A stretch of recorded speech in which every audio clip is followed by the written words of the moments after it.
Hey, what's going on? It's Bill Burr, and it's time for the Monday Morning Podcast for Monday, June 6th, 2016. This is like the fifth fucking time I've tried to start this thing because, I don't know. I just had an aborted landing. Well, I didn't have one. The pilot had one, and I was riding in the back, and, what are you going to do? Well, we landed safely. Some airplane didn't clear the runway. That's my fifth one that I've had. I've had 5 aborted landings, and that was my second one at LAX.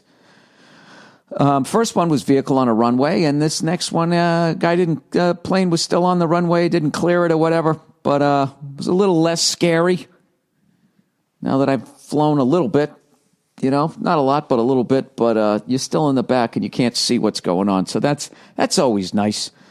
All right, so people have been asking me, they've been emailing me, they've been Twittering me, they've been Facebooking me. About what's going on with these Irish dates. Dublin, July 31st, Belfast, August 1st, and Galway, Modal, Ireland on the 2nd of August. All right, I have the pre-sale information, but for whatever reason, I'm not allowed to announce it. But I'll tell you when I'm going to announce it. I'm going to announce it on 6/9/16 at 4 p.m. GMT time, whatever that means. Gaelic Mountain Titaiti 2 time, all right? Why can't I just say when the fuck this shit's going to be? All right, June 10th is when they're going on sale. I'll announce the pre-sale on the 9th. Oh, fuck this. I'm going to tell you everything now. All right, 6/9/16 at 4 p.m. The pre-sale will be announced. No, right? This is why I had to re-record it. This is so fucking confusing. The pre-sale for Dublin, Ireland is going to be June 10th, my birthday, 2016, at 9 a.m. Gaelic Mountain Time. All right? And then the regular on sale is going to be June 13th, 9 a.m. GMT time, whatever the fuck that means. All right? And Belfast is going to be about 5 days later. And so is Galway, Modal. Ireland will be that'll be June 15th. So that's the deal, all right?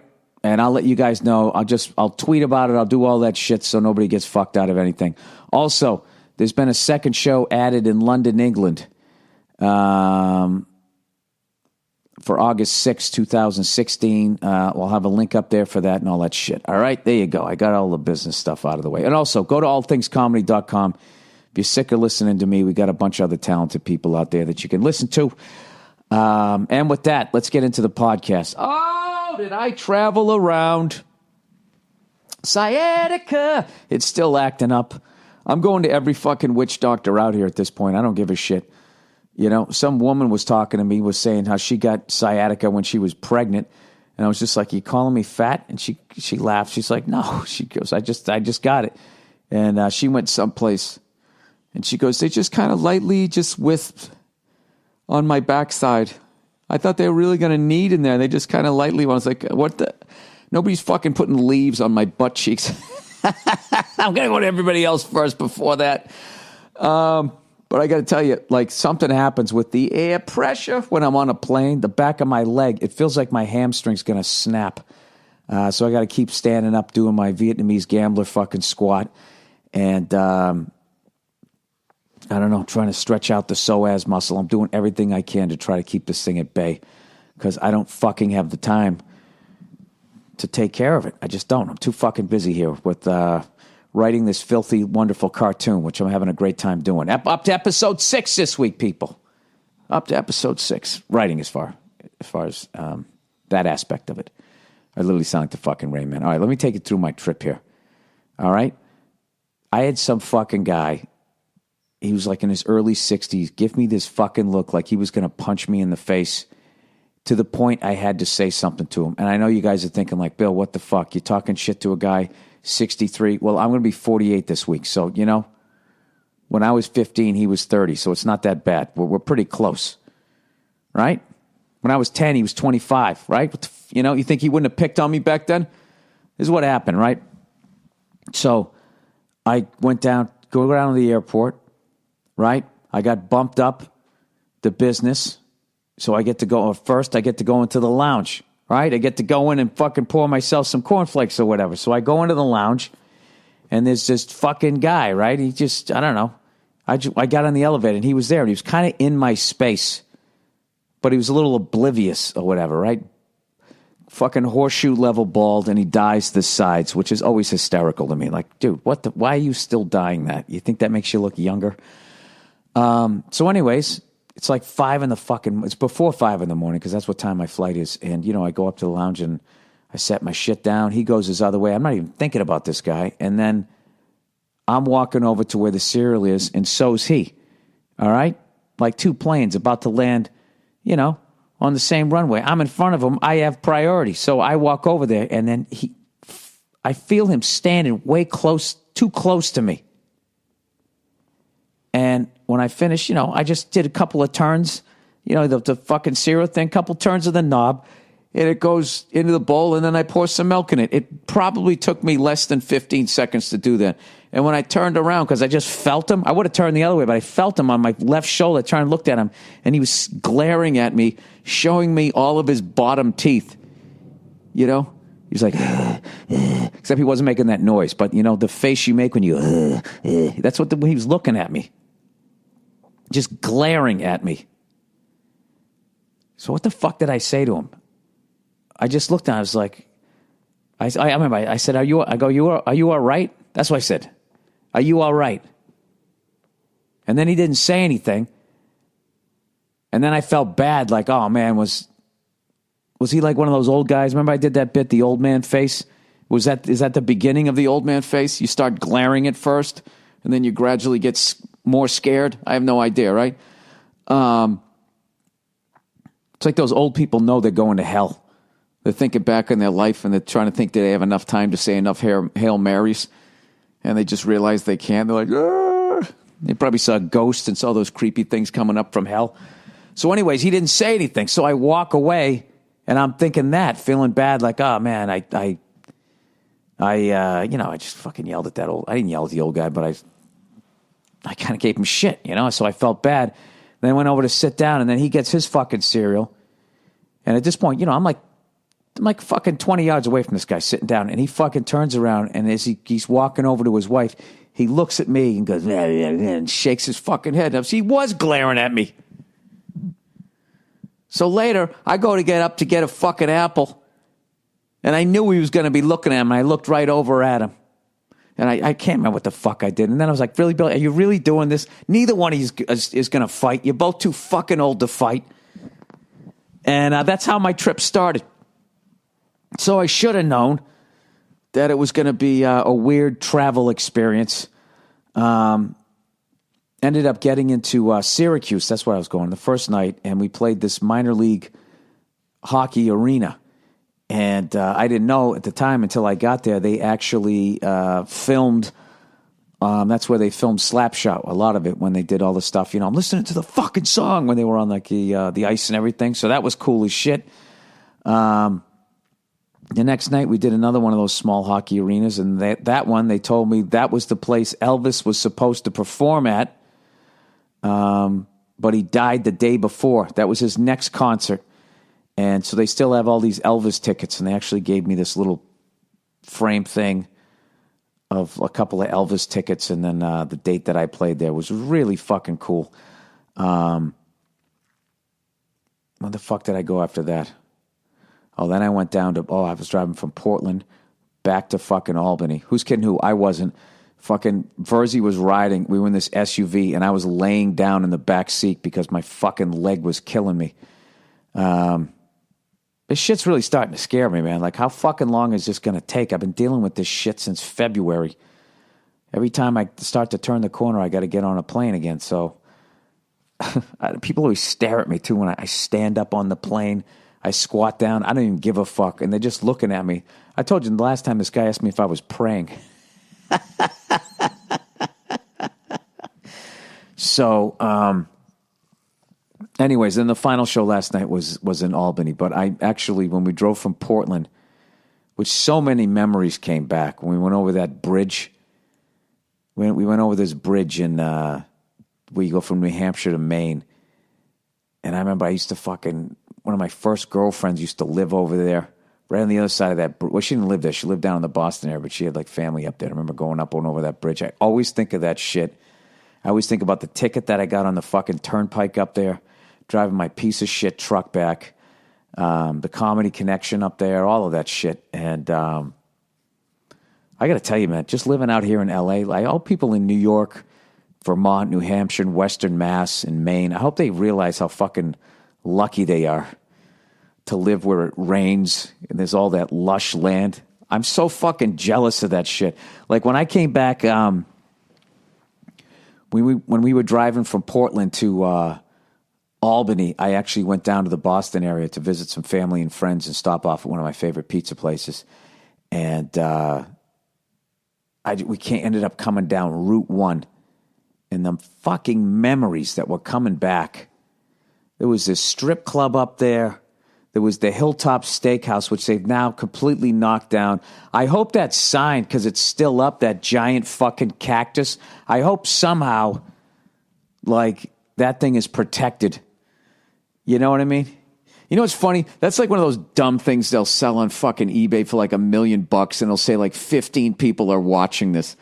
You know? Do you know like back in the day how they used to catch people with warrants? They would just have like during like a fight or something, they would just advertise, hey, you're the 20th person to order this. Come down here and claim your free gift. And they'd call these people up and they would all go down and claim the gifts, and there'd be all these people standing around down there, and then the cops would just walk in and they'd fucking arrest everybody. They should fucking do that with dumb shit like that on eBay, like the Hilltop Steakhouse, right? There's 15 people watching it. Those 15 people should immediately be audited. Who the fuck's got $1 million to blow on a giant lit up cactus? I mean, everybody wants it. Well, not everybody. I'd love to have that fucking thing. You know, get yourself a spread out in the middle of nowhere. You have a giant lit up cactus. Your friends come over, right? Just make a right at the giant cactus. You know, you get a nickname out of it. Oh, Cactus Chris, he's fucking crazy. But nobody has the money to do that shit, right? Like, I went on eBay, right? And I was, I don't know what the fuck I was looking. I was trying to, kill the flight now. Now you can, go online. So I was just looking up random shit like humidors, even though I've gotten cigars mostly out of my life. I was just looking them up because I think they're fucking cool, right? Oh, I know what I was doing. I was looking at Cigar Aficionado, and they had all these, cool places where you can smoke a cigar. They let you know in different cities, like places to smoke and shit, right? Like I already found a cool place in London, possibly to smoke. We'll see. And that is if I smoke there. I don't know. We'll figure it out. Anyways, and that just got me thinking about cigar smoking and all that type of shit. So I went on eBay, and a lot of the shit that comes along with cigar smoking is pretty fucking cool. A lot of the lighters, a lot of the ashtrays and the humidors, and I like looking at that stuff, especially if they're vintage or old. So I look up vintage humidor. I'm sure it's still there, and there's this fucking, I think it's Sitting Bull. It's this bust of Sitting Bull. All right? That's what the fucking humidor is. It's a bust of Sitting Bull. And what's really fucking, weird is to put your cigars in it, you basically take off the scalp, which I thought was a little fucking tacky. But granted, it's old. That was considered like totally fine back in the day, right? So anyways, this fucking thing is going for $1.5 million. And it says like there's like 20 people watching. I'm looking it up right now. eBay.com. All right. Okay, vintage humidor. Boom. All right, what do you got? Oh, fuck. Where the hell is it? Come on. Oh, there it is, right there. Sitting Bull Cigar Store, Indian statue, antique, American folk art, vintage tobacco. You know what's funny? From the side, it actually looks cool. From straight on, it just looks like, I don't know. It's kind of looking off. It kind of looks sad. And then I don't understand why. This thing is $1.5 million. There's 61 people watching this. 61 people have $1.5 million to spend on a fucking humidor. I don't know. Like, that's the type of shit right there. Like, if I was fucking dodging taxes and all that type of shit, you don't go out and do this on the internet, right? I don't know. That's like whenever you ever watch those Meekum car auctions? You know, when somebody spends $500,000 on a fucking Mustang? I mean, you're either evading taxes or you're a wife beater. One or the other. Okay? You're either cheating the fucking system or your wife is scared to death of you that she'll let you fucking do that, blow $1.5 million on a humidor. Look at it, honey. Isn't it great? It's sitting bull. Look at the top of his head comes off. Like after a fucking autopsy. Anyways. So, I can't remember what the hell I was talking about here. Oh, so we end up having this great... Anytime I work with Verzi, we have a great fucking time. When we were up in Portland, after the show, we had a great time working the Elvis venue there. And we ended up going up to this bar afterwards. And Game 3 of the Stanley Cup Finals and the UFC fights were both on. And Jesus Christ, Dan fucking Henderson. Did you guys see that knockout? That was like some Born Identity shit. He threw a kick, went past the guy, and then fucking threw an elbow like he was training in a phone booth. I've never seen anything like that. It reminded me a long time ago, I saw a UFC fighter basically throw a left hook, but he did it with his knee. He fucking got rocked in the head. I think it was that guy they used to call the little ball of hate. The hell was his name? He was one of my favorite fighters back then, right? He had hair dyed like bright red, fire engine red, and he got rocked, and he started to go down, and the other guy was so excited to jump on him, start hitting him, that he kind of just went in with his hands down a little bit, and the fucking guy was able to regroup, and I can't explain it. He threw it, he kneed the guy in the head, but he like came from the side. He threw a hook. This fucking guy went down. Gave him the old right there, Fred, with the left knee. Dan Anderson, the same fucking thing. This guy was he was getting punched in the head repeatedly, and everybody in the bar was going, oh, right? And I'm yelling. And I actually, for once, because I don't know shit about fighting, I'm going, he's fucking eating those punches, though. Look at him. And then next thing you know, he kicks the guy in the fucking head. He kicked him in the head, and then somehow he was like parallel to the guy's head. And he gave me a fucking there with the elbow, and the guy just went down. That was it. Over. And then the coolest thing ever was his family was there. You know? Tell me you don't have the coolest dad ever. Guy goes shirtless in the ring, eats fucking 12 punches to the head, and then knocks the other guy out. You know what's funny? He was in better shape than his kids. He's a 45-year-old guy. He should have the dad bod. He's up there shredded. His kids are coming up, He's making them look soft. Not saying they were soft. I'm just saying, usually by the time you're 45, you have 3-4 kids. You just got that 600-yard stare like you don't give a fuck if you're eating a Twinkie or a fucking tube sock, And this guy's up there just was shredded. So once again, the UFC, completely worth the fucking money. Be paid to get in. I missed all the other fights. Oh, no, I saw the championship one with a guy there that I've been watching ever since he was on The Ultimate Fighter. The guy from Manchester, England. Fuck, I got to get his name here. God damn it. I realized when he won, I've been saying his last name wrong forever. UFC champ, Manchester. Here we go. What's his name? Michael Bisping. I always thought it was Bisbane. Michael Bisping. He fucking won. That was another great one. What a night. And then as we're watching that, simultaneously, they're watching, I guess I was probably the only one really watching it, but I was watching the Penguins San Jose, and I'm looking at this shit going like, holy fuck. It's 2-1. They're carrying the play, and all of a sudden they get a high stick. I think it was a 4-minute power play. They seem like they were on the power play for fucking ever. Long story short, they're up 2-1 in the game, and it was like they killed off like all fucking 20 minutes of this penalty. It seemed like a 20-minute penalty, right? They killed this fucking thing off. There's like 2 seconds left. And all I'm thinking in my head is if they kill off this penalty, they're going to win this game and they're going to win the cup. This is the fucking series, and it's over. 3, 2, score! Out of nowhere. I don't know if it was tipped or whatever. After San Jose's goalie made this one of the sickest, he fucking like saved it with like the inside of his forearm, a few minutes earlier. Then he let that one go in. A little bit of a floater. And now it's 2-1, right? And I don't give a fuck either way. My team's out of it. And then my surrogate team is also out of it. All I know is that means that there's going to be at least one more game of hockey, right? As far as rather than just going 4 games, it'll go 5, right? So we at least got 2 more games, which is good for me.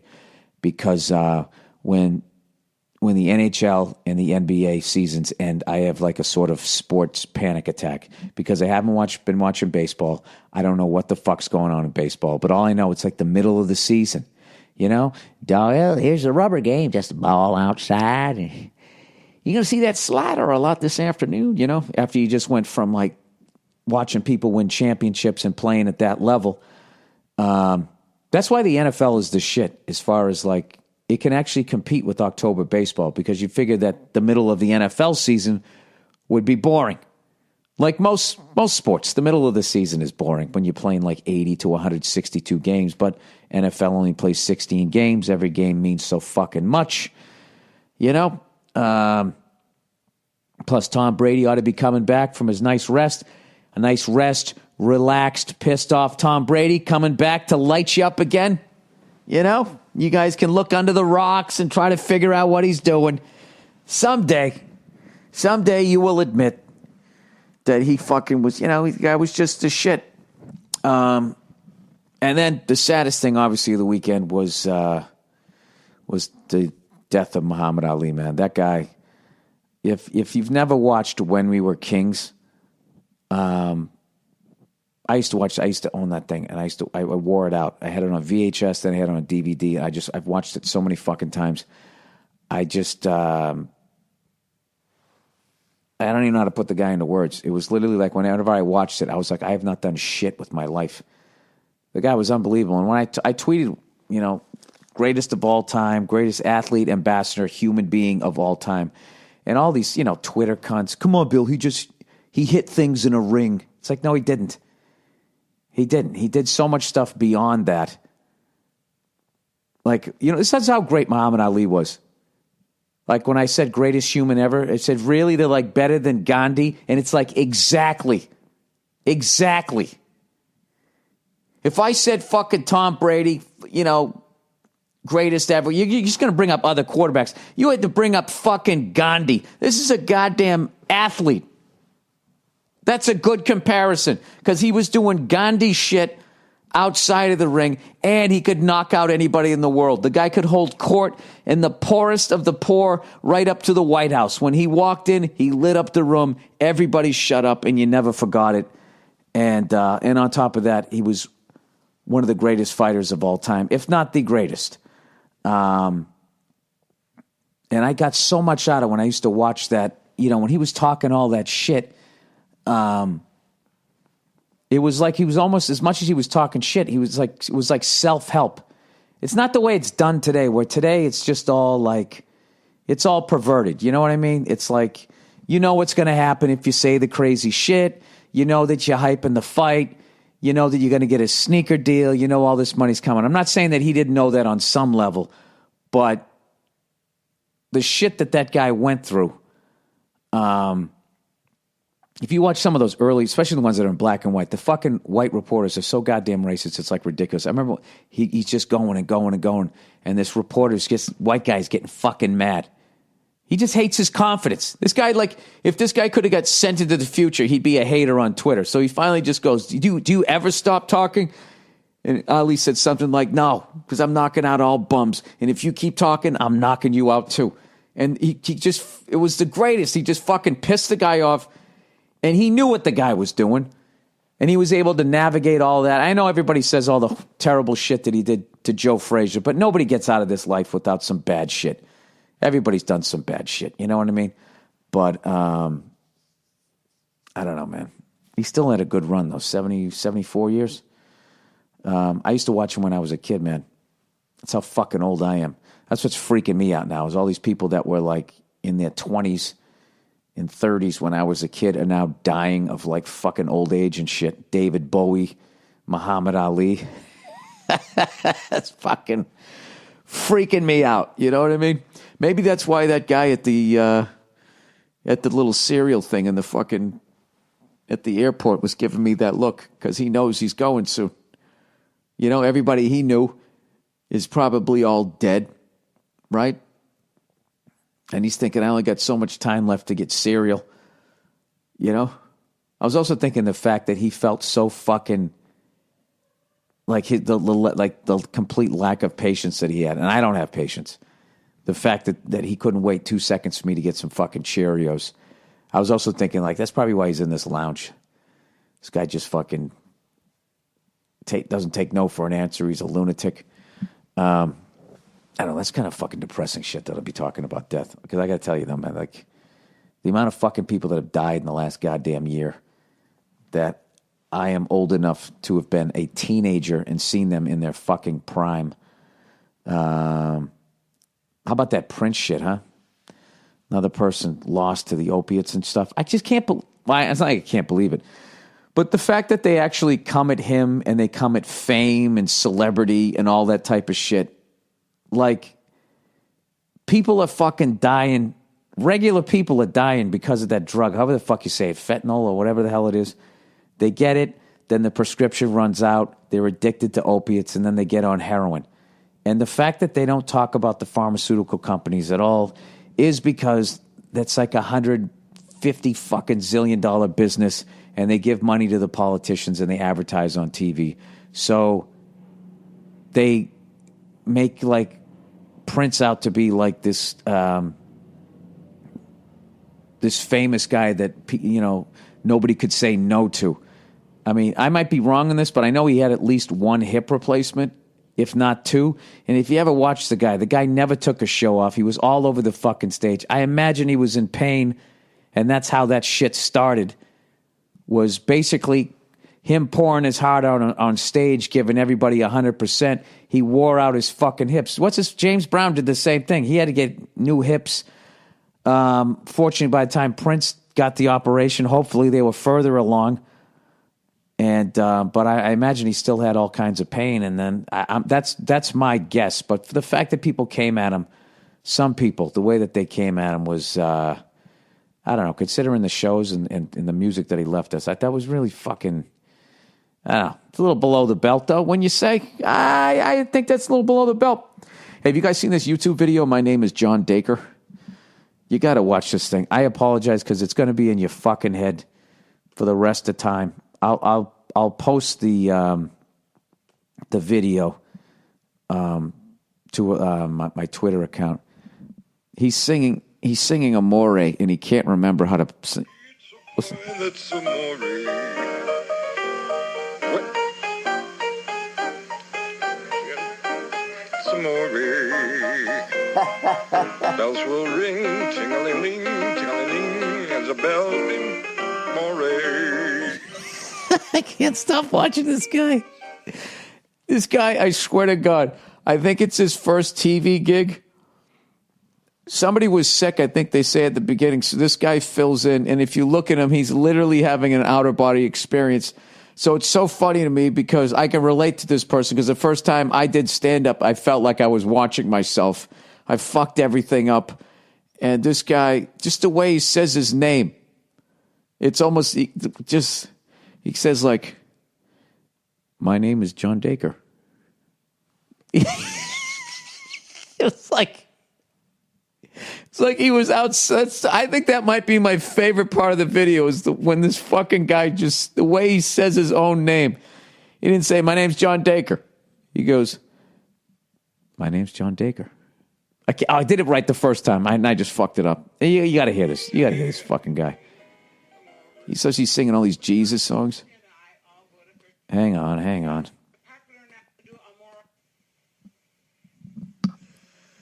My name is John Daker.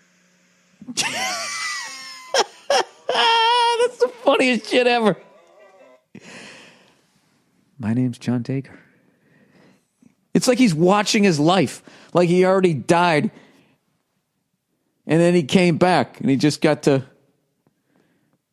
Like first time he ever realized, my name is John Daker.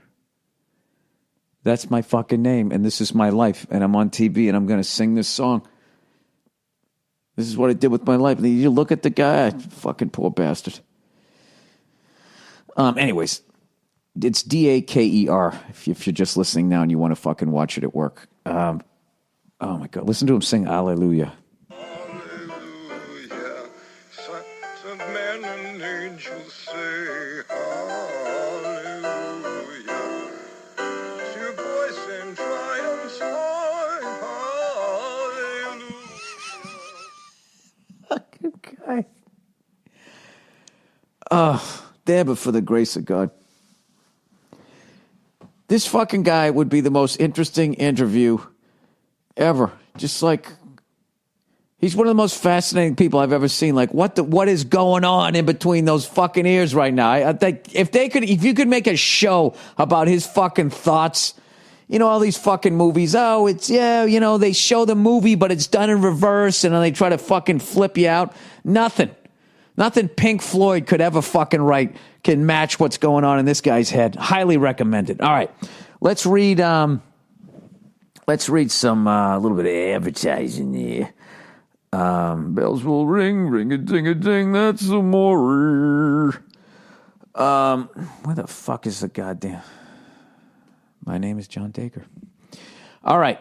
Oh, me undies, no more sweaty taint. Boo-doo-doo-doo, me undies, they're so dry you're gonna faint. And fall into a puddle, dick fucking first, but don't fucking worry, your underwear will absorb it. Just like one of those Pamper commercials, throw it into the ocean. Oh yeah, and kill a bunch of fucking dolphins. All right, me undies, everybody. Whether you're wearing a suit or sweats, you spend almost 24 hours a day in your underwear. But instead of making a statement like Superman's tights under his everyday clothes, your underwear is probably boring. MeUndies is here to change that. Every pair of MeUndies is made from sustainably sourced modal. I'm going to keep saying this until you tell me which one to accent. Right? It's like a one-syllable word like bike. You know, bicycle. It's on the sick, right? Or is it on the buy? I don't fucking know. Anyways, every pair of MeUndies is made from sustainably sourced modal. Hallelujah. A fabric that's twice as soft as cotton. I'll tell you right now, John Daker didn't have on MeUndies. Even if he did, not even modal could fucking absorb the sweat pouring down his fucking balls. Nothing can describe the fit and the feels of MeUndies. Feel of MeUndies. But once you try them on, you'll understand why they're called the world's most comfortable underwear. Please, there's somebody in the Illuminati probably has boxers made out of an endangered species, right? Baby seal, fucking briefs. And if you don't love your first pair of MeUndies, they're free. No questions asked. MeUndies has dozens of styles and limited edition prints to help you make a statement with your underwear. Some freak's going to collect those. Whether anyone sees them or not, remember, Superman. Shipping is free in the U.S. and Canada, and you can save up to $8 a pair with MeUndies, with the MeUndies subscription plan. Get the subscription plan or a single pair.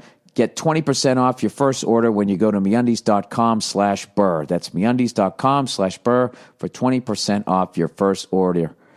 MeUndies.com/Burr. All right. Dollar Shave Club over there. People, Dollar Shave Club really appreciates you buying all their shit. I don't read this stuff when they say I. DollarShaveClub.com delivers amazing razors right to your goddamn door for a third of the price of what the greedy razor corporations charge. That means when you join Dollar Shave Club, you can afford to shave with a fresh blade anytime you want, which feels fantastic. You can get a first-class shave whenever you use the executive blade, and that's without even hurting your wallet. And when you use the executive with their Dr. Carvey's Easy Shave Butter, Dr. Carvey's Shave Butter, Carver's Shave Butter, the blade gently glides across your face for the smoothest shave ever. Shave butter isn't your average shave foam. Cream? Yeah, shave cream. It's a unique conditioning formula with high-quality natural ingredients, leaving your skin unbelievably soft and smooth. Now is a great time to join Dollar Shave Club. New members who buy a tube of shave butter get a month of the executive razor for free. Take advantage of this special offer today. It's available by going to dollarshaveclub.com/Burr. That's dollarshaveclub.com/Burr. Oh, here's another one. LegalZoom, everyone. Yeah, let's get these out of the way. All right, LegalZoom. Attention to detail is critical when you own a business. That's why you should use LegalZoom. They can take care of the legal details so you can focus on growing your business. You already know LegalZoom is a great way to start your business. They've helped over 1 million people get set up the right way. Not the wrong way, the right way. There's more to running your business than getting started. Supplier and customer contracts come with the territory, and if you need to hire help, each state has its own employment laws. What a pain in the ass there.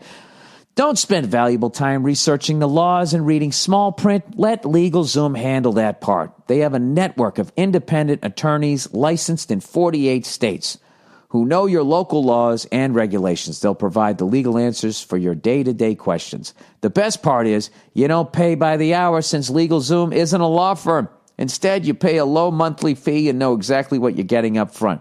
So go to LegalZoom.com today and spend your time growing your business instead of worrying about legal details. Use BURR, Burr, in the box at checkout to save even more at LegalZoom.com. I don't get why they say, well, we're not a law firm, but we're going to give legal advice. And we're not going to charge for by the hour like lawyers do, but we have a team of lawyers. I don't know.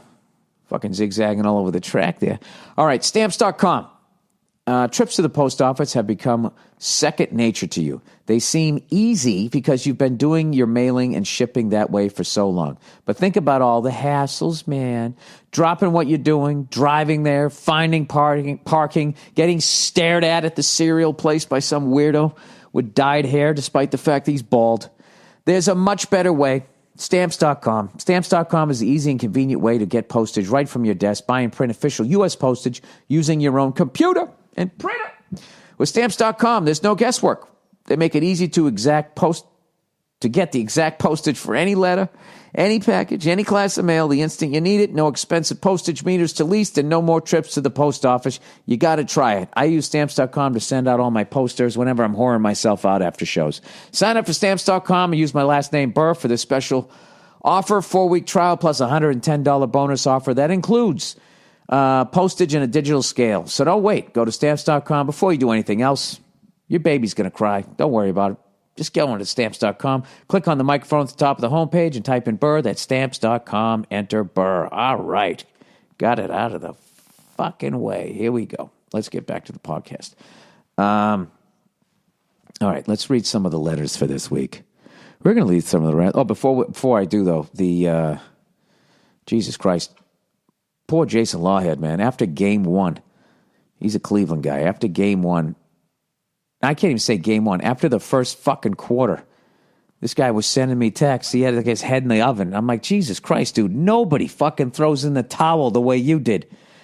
I remember back-to-back years. I think in 84, the Lakers came out and blew out the Celtics in game one, and we came back and beat them. And then the very next year, we blew them out in game one, won by like 15, 20 fucking points, and then the Lakers won. So I was like, for fuck's sakes. The Bruins were down 0-2 to Vancouver. We ended up winning 4 of the next 5, and we fucking hoisted up the cup. Stop being such a negative Nelly. And then, after the game 2, when they lost by like fucking 30 or 35, I wrote back to him, all right, maybe you got a point. Yeah. I never say this after 2 games, but this series is fucking over. It's over, man. Just go down. If you live in Oakland, just go fucking find a, find a good spot for the championship parade. This is, I don't know. Maybe they go back to Cleveland and then, all the positivity from their fans seeps into. I'm kidding. Here's a question I got for you guys. I didn't get why Trump got into so much fucking trouble. Well, you know what? I know because he's a dope, but like this stuff that they were saying that he said something racist, right? About the the judge, Mexican-American judge, right? Something about the fucking wall. This is what I like to do. On a hot button issue like this, I'm just going to wade right in with barely even knowing the facts. It says Donald Trump's attacks on the judge are racist. He's quite literally saying the judge can't do his job because of his ethnicity. This is the definition of racism. I guess there was some debate going on about that wall that he wants to build, and this judge who's Mexican-American was going to rule on it, and I think Trump said that he didn't want him to because he was Mexican, he was going to be biased. So everybody said that that was racist. So here's my question as Joe 12-pack. I'm not Joe 6-pack. Joe 12-pack. Basically what he did there, as far as I could tell, is how they pick juries. Isn't that how they always pick a jury? You know what I mean? Like if you go down for jury duty and the defendant is black, as a white dude, I'm not going to get picked for this jury. Or the defendant attorney doesn't want me on there, right? Isn't that how they pick the whole OJ? That's how they always do it. If it's a domestic violence case, let's try to get as many women there as possible. You know? I think they hide it by going, because I think that they can understand women also. No, they're hoping to win the fucking case. So what they do is they stack the deck with enough people of the same ilk as the defendant, right? Now, don't they do that? Am I nuts here? I believe that that's what they do. So I thought it was kind of ironic that they, within the court system, that if Trump is saying that it's like Trump's picking his jury to try to get the fucking wall, and what he wants is he wants a bunch of fucking white people who like a white guy who goes, I'm going to make this country great again. You watch how great it's going to be. Like, he wants the mouth-breathing morons that like him on his jury. That's all he was saying as far as I could tell, right? Not saying the guy's not racist, but I thought that one, they were stretching the bounds a little bit. Now, I'm just asking a fucking question here before you fucking edit this thing and make me look like the next Hitler. But I was watching that story. I was just going like, yeah, that's kind of how courts work. That's kind of exactly how it works. And not to mention when the OJ verdict came in, white people were like, what the fuck? And black people were freaking out having a parade. That's why they do it, right? Everybody watches it, and you put yourself in the position of whoever's there. I watched the OJ trial. I got my throat slashed, right? Black people watch it, and they go, yeah, I got off. That's how I look at it. I don't know. And I don't think that's wrong either. It's like watching sports, except it's people's freedom. Anyway. All right, Scandinavia. Hey, Billy Burballs. Is it true that you're not going to come to Scandinavia? Me and my lady are huge fans and was really hoping for you to come to Sweden this summer/fall. I just need to know if I need to book some plane tickets to the Netherlands. Then this is going to cost me like $1,000 for us to see your shit, but I'll bet it's worth it. But I just need to know if you're planning to come to Scandinavia some point in the future otherwise.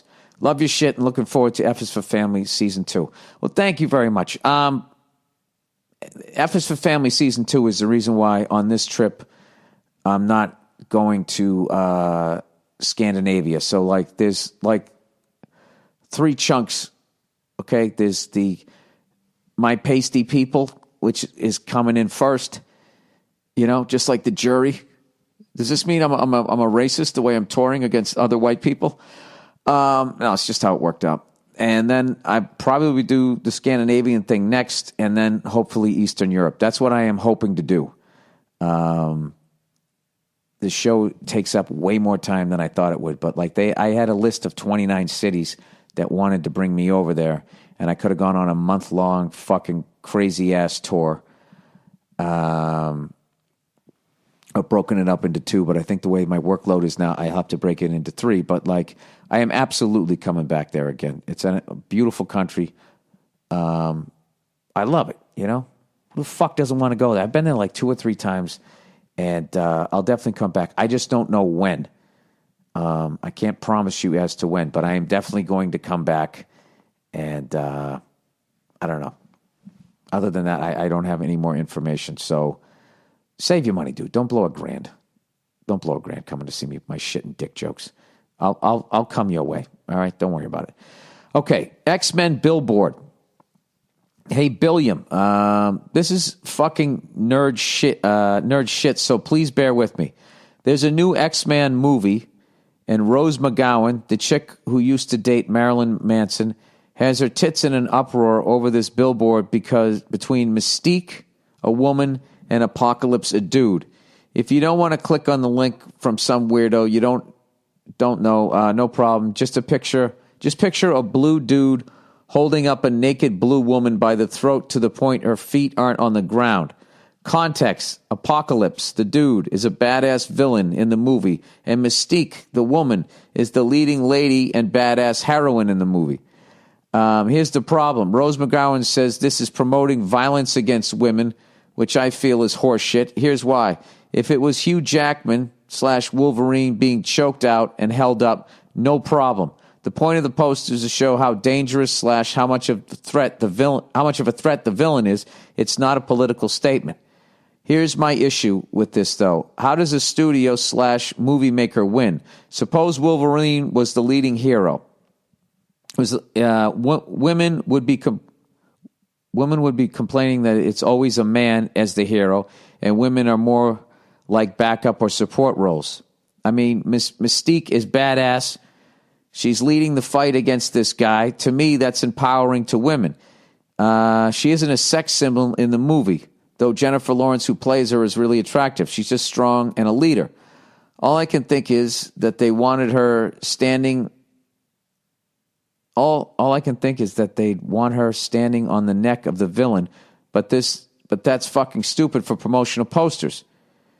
You couldn't have her be the villain and holding up a man hero, because that would be some kind of anti-woman, all women are evil campaign instead, right? Well, you lost me here.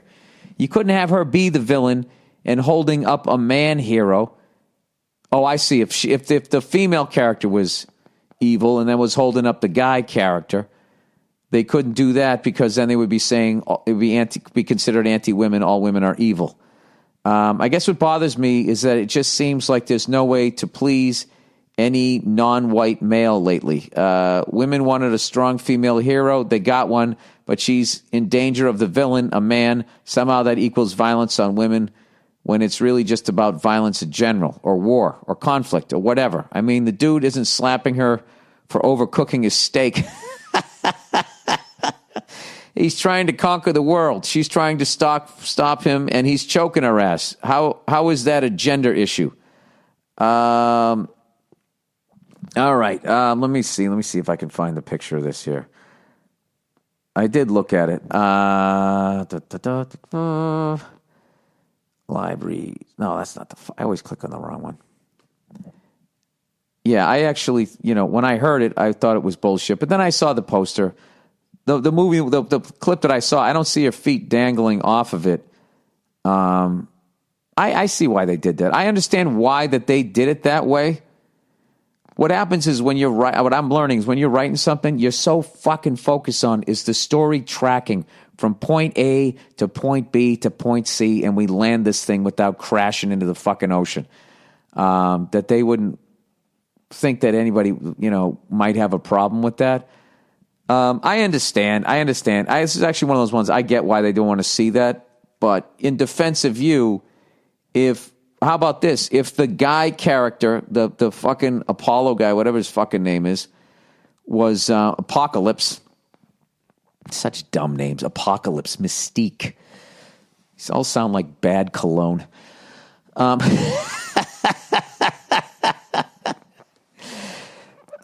Anyways, if Apocalypse was holding the Wolverine Hugh Jackman by the throat, now would that be promoting male on male violence? Would there be more barroom brawls because of that? I honestly don't think it promotes violence. I think the level's stupid that you'd have to be to look at Apocalypse holding a woman by her throat and to say, oh, I guess it's okay to hit women. Now I'm going to start hitting women. If you were that fucking stupid, by the time you got to, unless she was riding in the car, let's say you're driving home and now you're going to fucking choke her because you saw this apocalypse guy choking fucking Mystique, right?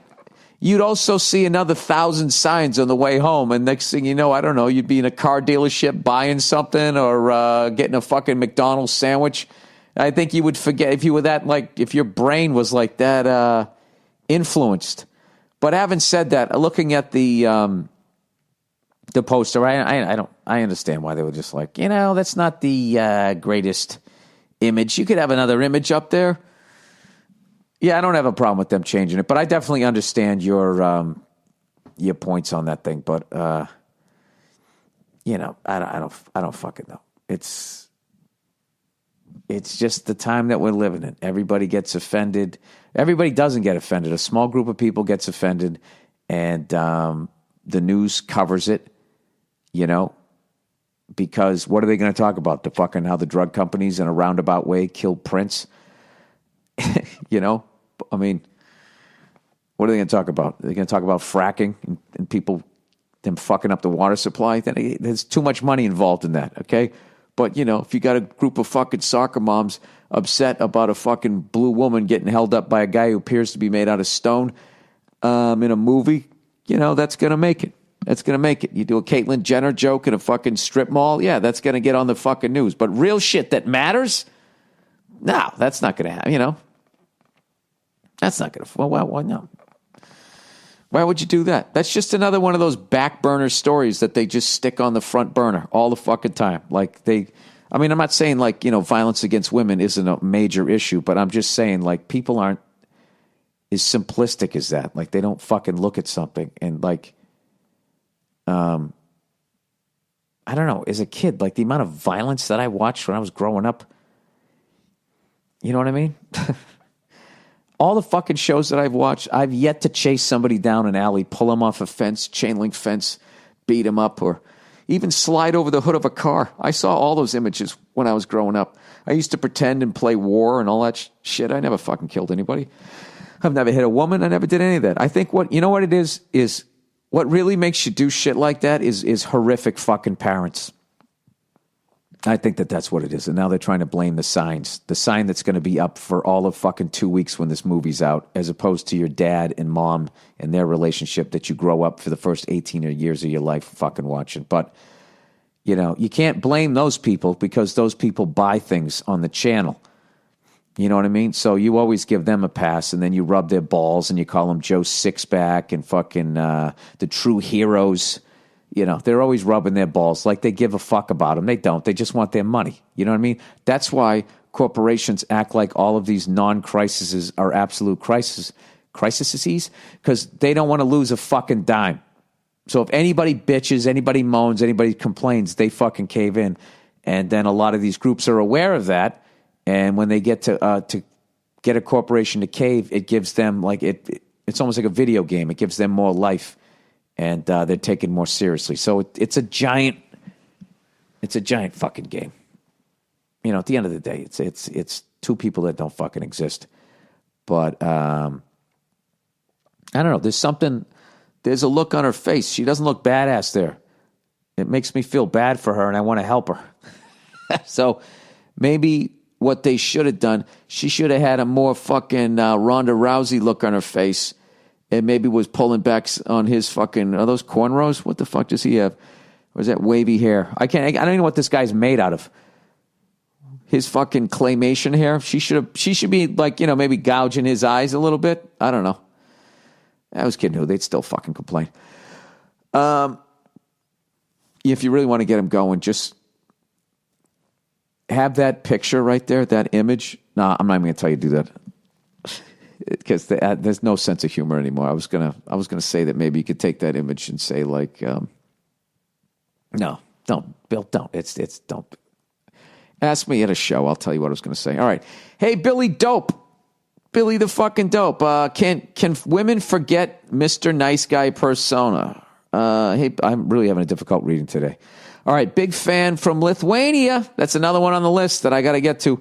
You're a great comedian. It would be great if you ever decided to do your stand-up here in the Baltics. That will happen at some point in my career. Hopefully sooner rather than later. All right, the guy says, I got this dilemma. Can a woman forget your past as a nice guy? One of my former classmates is coming back to my hometown on summer vacation for a few weeks, and let's say I'd like to get intimate with her while she's here. Now, the thing is, when we were still in school, I had a mad crush on this girl for years. However, shit didn't work out because I didn't know how the life works, how the females work, and also I was a little bitch, Mr. Nice Guy. I'd beat my younger self if that was possible. All right, you're doing some good therapy here. But over the years that I've spent in our capital city, I can safely say that my view and attitude towards females and masculinity has changed significantly. What do you think? Can a woman brush off the image of a nice guy, or are you forever marked with the certain character traits in her eyes? Yeah, I think you're kind of fucked. Just put it this way, like, take like the actor that played like Urkel or something like that. It's like you typecast, you know? And Urkel could literally become an army fucking ranger and then leave the military, and when he went to go do a fucking action movie, they'd be, fucking Urkel, give me a fucking break, right? It just, the problem is, what you got to do, look, you always got to take a bet. What you're going to have to do when you get up there is you're going to have to crowd the plate. No, I'm kidding. You're going to have to be significantly different to raise any sort of intrigue in her. You know what I mean? Because she probably just wants to meet up with you, have a couple of ciders or whatever those drinks women have when they know that they're not going to fuck you, one of those fucking, I want to feel warm. They have that stupid sweater that covers their hands too, and they drink it with both hands out of a mug, and it's just fucking over, right? They're like, hitting more on the waiter than they don't even listen to you. You're going to have to, I don't know. I don't know what you got to do. Go buy yourself a Raiders of the Lost Ark leather jacket. You got to try to come in and act like you've been fucking doing. So this is the thing. This is what's going to fuck you, is you want this woman too bad. All right? You got to not give a fuck. Don't be a dick, but just go in there and just, hey, what's going on? What have you been up to? And then talk up some of the shit you're doing. I don't know, look at your phone. This broad, she's driving me crazy. I got the ladies all over me. I don't know, dude, I don't know what to tell you on this one. Once you're typecast, it's fucking over, dude. You got to go behind the camera here. You got to start directing or some shit, because I don't know what to tell you. This is what I would do. Just know this. Going into it, you're fucked. All right? So there's no pressure. Who gives a shit? And, I don't know, make her laugh and just tell her, I always had a crush on you, but I used to be a bitch, but I'm not a bitch anymore. So what do you say? What do you say you come over here and jump on my fucking... No, you can't go that way. But, I would... Yeah, man, that's a tough one. That's a tough one. Maybe that's it. Just trash your former self. Yeah, I used to be a bitch, I don't know how to do it, dude. You know what? You stumped me. Somewhere in there. I think the whole not giving a fuck and then trashing your former self and then just telling her that you had a crush on her. Who knows, dude? Maybe, I don't know. There's a chance maybe she liked you back then, or I don't know. Women got that thing though, dude. Once you're the fucking friend, it's over, dude. It's over. You're fucking, the lovely Nia. Nia, we need you. Me and this guy from Lithuania. I'll tell you really quickly. Grab one of those cords. All right, Jesus. All right, as you're plugging in, I'll tell you. This guy basically in Lithuania, he used to be a bitch he used to be Mr. Nice Guy. So he didn't get any of the nice, as Tracy Morgan would say, right? So he whatever. He had a crush on this chick, and she got put in the friend zone, as Chris Rock would say. I'm just going to quote every black comedian here. And You plugged in? There we go. And you're putting the windscreen on. And it's really loud and annoying to the listeners. Oh, I'm sorry, there we everybody. Go. The lovely Nia, everybody. Hi. Yeah, so basically, he had a crush on this girl. He was a nice guy. He got put in the friend zone. And now she's coming back to town. He's now lived in the city. He understands the male-female dynamic better. Okay. And the way he's wording this, he's been doing all right for himself. But he still wants to bang this woman. His question is, once you're in the friend zone like that, is it possible to get out of it? Absolutely. It is? Oh, wow, okay, because I was going like, I don't know. I was saying you're like typecast. You're like Urkel. And now you want to be the star of an action movie. But I think you can, but it's all predicated on your behavior. Like, you don't gotta all of a sudden start acting like an aloof jerk or anything like that. So I told him to buy a Raiders of the Lost Ark waist-length leather jacket, maybe get a hat. Is that... And a whip? Yeah. Is that bad? I just think maybe you're a little less available, perhaps. It can be a thing where she'll come to town and be like, "Oh my God, let's go here and and I want to do this and oh yeah, definitely. Well, let me know when you're around. Yeah, maybe we can grab a drink or something. Keep it cash and don't go in there like, so I've been fucking a lot of broads since you left."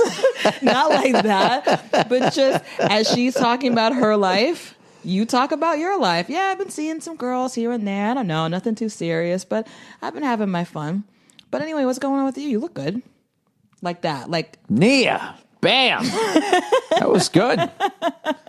Oh, were you enjoying that just then? That little interaction? No, I enjoying the advice. Yeah, okay. That was good. Thank you.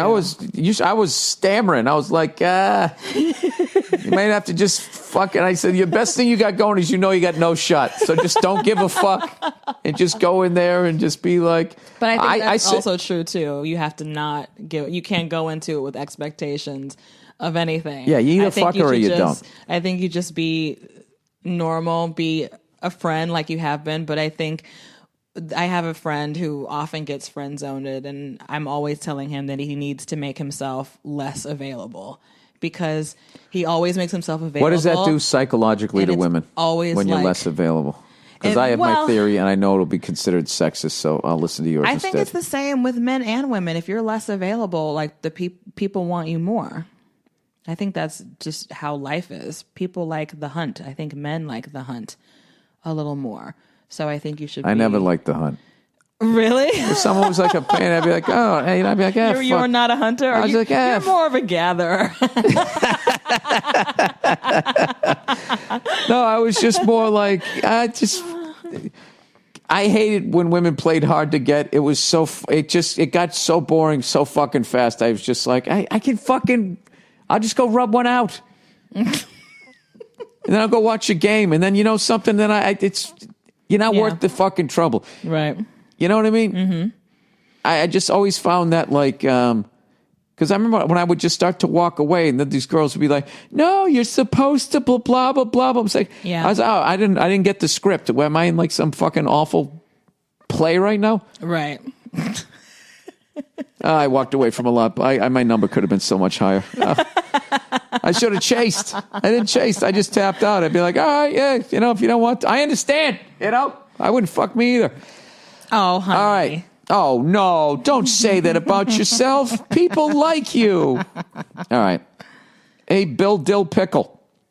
I love a good sandwich. My question to you is, if you were a sandwich, what type of sandwich would you be? I think you already answered this one. If you could eat only one sandwich for the rest of your life, what would you be? All right, Nia.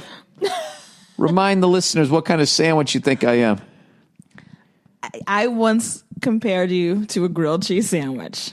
But the thing about it is... You said you were about as exotic as a grilled cheese sandwich. I was talking about that if I ever went to prison. Yes. The fact that I was a redhead. Right. For the first time in my life, I might be considered exotic. Yeah, I thought you were grossly overestimating. I was joking about the fact of how quickly I would be sexually assaulted in there. And you had to remind me that I'm a plain Jane. There wasn't even tomatoes on that fucking grilled cheese sandwich. You'd think with the hair I would have got something. Fuck. All right. So what sandwich would you like to eat for the rest of your... I know the sandwich that I could... This sounds like this question came out of Cosmo.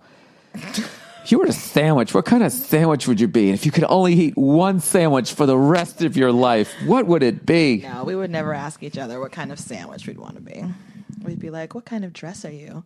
A classic little black dress? A cocktail dress? Oh. Or a gown for the Oscars, like that. Well, what about for the bigger girls? Guys, what about for the bigger girls? Would they say? What about the bigger girls? Are you a car cover with spaghetti straps? Stop. Stop. Well, I didn't like how they're just feeding your fucking egos like you're all these... yeah, you know what? I get what they're doing. They're trying to sell magazines. Anyway, what kind of sandwich would you be? Velveeta. If I was a pair of pants, I'd be clam diggers. I saw like 4 or 5 guys wearing those fucking things. Oh, this weekend? Yeah. Like those guys who have the Hitler Youth haircuts and then they just walk around with their calves out. In the fucking airport. It's just the funniest thing ever. I don't know why it's not socioacceptable. Just point at their legs and start laughing. It's just me. All right. I love a good sandwich too. Okay. What would I be? I don't know. My freckles and all that. I'd probably be a lobster roll. Lobster? Yeah, or a crab roll. No, you're looking all fucking white with red blotches. In a day-old bun. That'd be my sciatic nerve problem. I'm a mess. It's true. Like, there are certain white people, they definitely take on the hue of a boiled lobster when they had too much sun. And that would be me. If you... Okay. You'd be a turkey sandwich because you like turkey sandwiches. Yeah, but that's not me. You're not... No, turkey sandwich, people get excited and they're happy when turkey comes around. You know what I mean? I think you're a turkey sandwich because you're like Would reliable. You don't ever say that again. I think you're a turkey. You're reliable. You're satisfying. And when I talk, I make you go to sleep.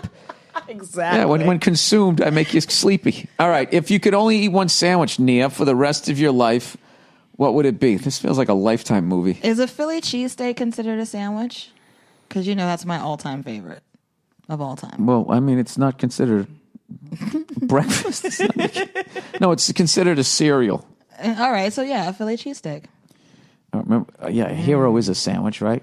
Or whatever the fuck they call them. Yeah, a hero sandwich. So, yeah. All right. If I could eat one sandwich the rest of my life, I'd eat a peanut butter sandwich with butter. PB&J. Yeah, that's what I would have with a glass of fucking milk. Wait, you'd have jelly on it, though, wouldn't you? No. I don't want to get fat. You put jelly on your I'm peanut fucking butter with you. If I could have sandwich just one for the rest of my fucking life, well, I don't have to eat it every day. Mm-hmm. Yeah, well, no, boy. not every day, but the only sandwich, when you're in the mood for a sandwich, you can only eat this particular sandwich. I don't know. An Italian sub? You like Italian sandwiches. Nah, then they put the oil all over and it feels like the bread's sweaty. You don't always have to get the oil. I don't know what I'd have. I don't know what I would fucking have. It's just too much. You know what? I guess if I wouldn't die of a heart attack, I'd have a roast beef sandwich. There you go. There you go, Bill. You're exciting. All right. Lady likes the belly. Billy, you bastard. Love the podcast. That's just funny, you bastard. Love the podcast, mate. Have been following your shenanigans for nearly 8 years. Hustling for tickets when you get here to London. I got my birthday on the 3rd of August, and we'll be cruising through to your gig on the 5th. That's nice. Caught you a couple years ago and gave you a cigar after the show at the Roundhouse in Camden. Who knows? Maybe you smoked it. Of course I did. Okay, so help me with this kind of weird dilemma of mine. Here's the deal. I'm 6'2", 6'3" on a good day. If he's feeling good about himself, he stands up straight. And I'm fairly trim. However, due to my love of cake, pie, and all things donut, I've packed on a mass in one specific area, my belly. Oh, God, that's the classic European fucking body. You know? Yeah. They got those 7th grader arms, and then they just got the fucking fish and chips belly. Yeah, I feel like they're generally a thinner people, but they like their pubs. And they like their, they're thinner because I think their food is higher quality, but they just don't go to the gym over there. They walk around a lot, though. All right. My brother loves it. They've nicknamed me Big Belly Bigsby. Call back to Chappelle's Clayton Bigsby. And I've become used to giving it a good old-fashioned slap from time to time. My lady loves it, too. She rubs it. Wants to fill up with her rabbit food. She's vegan, whatever, etc., etc. It's a mindfuck. Subverts the whole guy's got to have a pack vibe.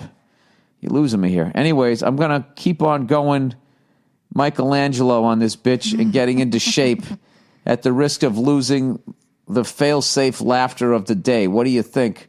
Yeah, dude, you don't want to be the fat guy who slaps his belly like a fucking walrus looking for a mate. And if you don't get it under control, it's going to get bigger and bigger, and it's going to be bad for your health. So trust me, your girlfriend might love the belly right now, but she's going to really love that six-pack. Oh, really? What if she's insecure? She's worried that he's going to go out and fucking start doing the full Monty someplace. They can both work and get the six-pack together, although she might already have it since she's a vegan. And you know that never happens. And to keep... What? Couples can never work out. I don't like... Yeah, I'm not into it, but... Remember when we tried to work out? And I was just yelling, you push it out! You gotta want it! You don't remember that? No, we never worked out together like that. We would go to the gym together, and then we you separate. Would do your thing, and That's I would what we my always thing. do. Yeah. We go to a party. What do? We go in different directions. Separate ways, yeah. I came here to have a good time. Not to be with the person I live with. I came here. Yeah, I live with you. I don't need to hang out with you at this party. So what's going on with you in this new environment? All right. Your girlfriend's going to love the six-pack, so keep at it. And, to keep a belly just so people can slap it around so you can be that guy at the party, after a while, that's pathetic. It's better to get shredded and be, real Michelangelo. Yeah, and then you get to walk around being a dick. Being aloof, You just every time people talk to you, you pretend you're looking at something down the street with your fucking eyebrows up. Sorry, man, I just got to keep on moving, I'm like a shark. Did you talk about that poster? Yeah. No, I missed it. Yeah, the guy actually brought up a bunch of great points. Which is? Well, I don't know if you want to go back and read it. I don't remember. He was just saying that if Philip. Well, no. If he was here's one that I made. If he was holding up Hugh Jackman, would that increase the chances of guys fighting other guys? I don't think it's about increasing, influencing people to do it. It's just it's just not a. It's well, not they a said great look. It isn't a great look. I don't think that it's a good poster. No. But I would say that I don't think it promotes violence against women. I wouldn't think so either, but... Although I'm not trying to speak for blue women, though. That's right. They can speak for themselves. No, I don't know. I saw that poster, and I, first of all, couldn't tell it was a woman. But if I was, well-versed in that whole thing, I would be like, oh, that's such and such character. I don't know. But I think it's probably best that they They're all have a different poster. I was saying they're all named after, discontinued colognes. Like what? Mystique, Apocalypse.